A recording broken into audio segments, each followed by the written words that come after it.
Hey guys, in today's video I'm going to show you how to change the country or region of your App Store so you can access apps that aren't available in your current location.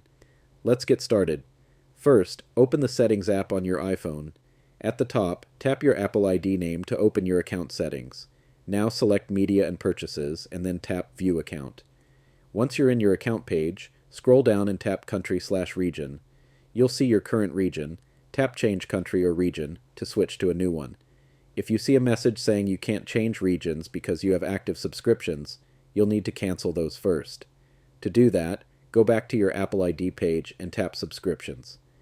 Select the subscription and choose Cancel Subscription. After canceling, return to Country/Region and select your new country, for example, Canada.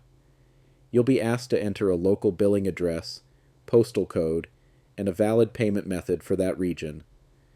Once that's done, your App Store will refresh and switch to the new country, giving you access to apps, games, and content available there. And that's it. You've successfully changed your App Store region. Thanks for watching, and I'll see you in the next one.